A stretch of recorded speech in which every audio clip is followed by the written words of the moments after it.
Hello folks, this is Mike, PC31, the Vinyl Policeman, and this is a video in response to Richard McCook's thread that he started, 10 more questions for vinyl community video makers, and lots and lots of the community have jumped on this one. I've seen lots actually, and I've seen several today, and some really great videos knocking around, but I thought I'd go through the 10 and give my answers as well, give my comments. Number one, do you ever get disheartened when a video you think should be popular is ignored? And if yes, an example. The videos I post tend to do quite well for me. Fairly consistent. As my subs have gone up, they've been increasing, and that's fantastic because obviously we all do this to have our videos watched and our collection shown and everything.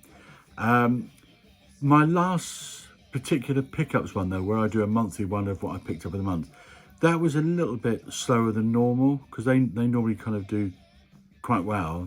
They're normally a lot of people view those quite quickly, but I understand that depends on YouTube traffic sources and all manner of things, and which I don't even begin to understand. And I think the main thing is just having fun and enjoying making the videos, which I really do. I think it's fantastic fun.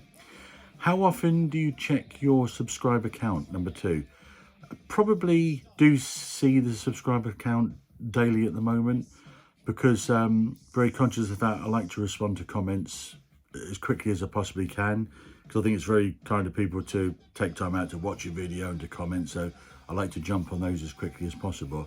So I tend to, because I look at the YouTube studio, so I tend to see the subs on a daily basis at the moment. Number three, how often do you ask people to hit the subscriber button? Every video, occasionally, almost never. I think I did this in one video very early on when I just didn't know how the whole process worked. I don't do it at all now because if people like my videos, like I've got similar kind of collections to mine, and like some of the unboxings I do, etc., then hopefully they're subscribed, and my subs have been going up kind of, quite nicely. So I never ask, I never do that. Number four, how do you feel when you lose subscribers, and what is the largest amount you have lost in one day? I think early on when I was approaching 100, I was looking at that quite a lot because I was quite excited just to hit the 100. It was a huge milestone that I really wanted to get to. And I think I lost kind of 4 or 5 in one session, in one day or whatever. And I remember I spoke to, communicated with Rob Walker, and Rob said to me, don't worry about it. He said, it's probably the YouTube bots cleaning up. It's the YouTube cleaning up the bots and all that kind of thing. So, and it hasn't happened since. So I think Rob was probably right. I've lost a few since, but I know that you also get the situation that if people's channels just close, then obviously you lose that subscriber. So, but no, I mean, that's life. I mean, as long as it keeps on going, then and people are watching, fantastic. Number five, how do you feel when people comment on your video and they obviously haven't watched it? For example, a comment comes in for a 15-minute video 1 minute after it's been uploaded. I really don't mind about that because lots of folks tend to have different ways of viewing videos. I mean, I can think of a couple of people straight off the bat. I mean, Rod, Happy Hippie Final Guy, Rod tends to comment quite early, but then he kind of comes back again and leaves another comment. So, Rod's quite happy. JT's Record Room. JT will watch a video and he'll come back several times during the video and he'll make extra comments and things. So, as long as it's all being enjoyed, it's all good. Fantastic. So I haven't got a problem with that. Number six, if you already have hit the 1,000 sub count, will you monetize your channel? And if you're eligible for the thanks option, will you promote it? I'm really not sure about this, and I haven't been doing this very long, so I haven't really given it much thought.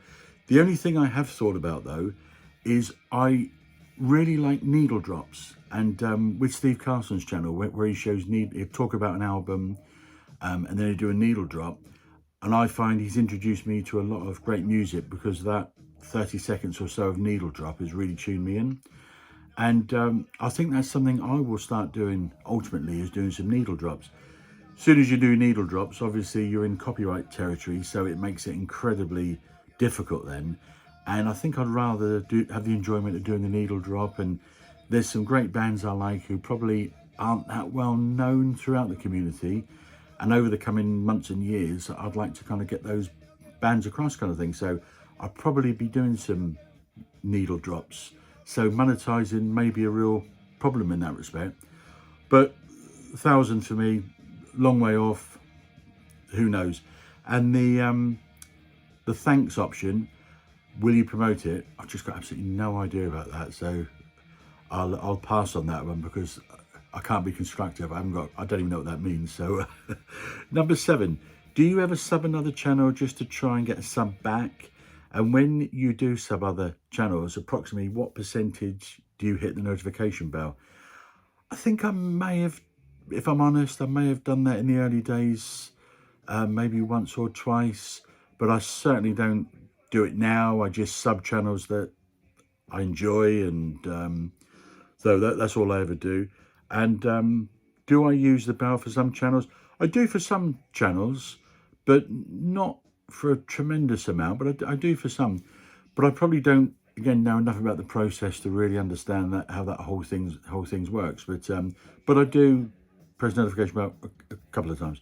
How long do you think is acceptable time to wait before replying to a comment, if you reply to comments? I reply quickly as I possibly can, because as I say, I think it's so kind that people are taking time out to watch the video, and to do a comment, that's, you know, a fantastic thing to do. And I like conversing with people through the comments.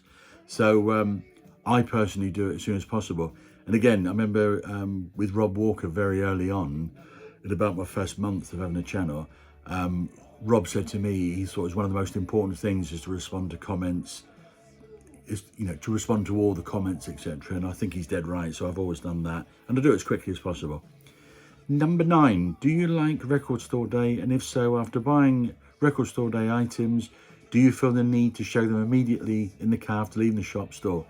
Or can you wait to get home before opening and showing them? I quite like Record Store Day. I'm not obsessed about it, but when the new lists come out, I always have a really good look at the lists, and I tick a few things I'd like to actually try and get a hold of. The last Record Store Day was probably my best one, actually, where I had several things I wanted, and I got them all. And I was really keen to show them to the community. I was excited when I got them from the record store. But I didn't do it in the car. I waited till I got home. I think I played a few, but I did it the same day as Record Store Day. I actually did it on the Saturday. So I do quite like Record Store Day. Not obsessed, but and I do like to show record store items. And in fact, I think so far my highest viewed video so far was my Record Store Day findings. So people seem to be really interested in it. So that's great. Number 10, do you enjoy participating and watching in collaboration videos, but do you get put off watching if they go beyond 1 or 2 hour mark? I've never been in a collaboration video. I'd like to be. Hopefully I will do that one day. But an hour or two, I do struggle with long videos, because there are so many videos that I want to see in the vinyl community, and I like to keep up to date with and seeing all the folks I like, that to spend an hour, 2 hours on one video, if I'm honest, is a bit of a struggle. I mean, my longest video so far was 42 minutes when I did the Kinks ranking, and I thought that was really kind of long, and that was by far the longest for me so far. So I kind of quite like videos to be a little bit punchy, but if it's a subject I'm really interested in, if it's a band I'm really interested in, then yeah, obviously I'll stay with things. But an hour or two would leave me a little bit fidgety. And the final one, the bonus question, do you check your previous video just to make sure you're not wearing the same shirt? I do now, Richard. Okay, folks, speak later. Bye.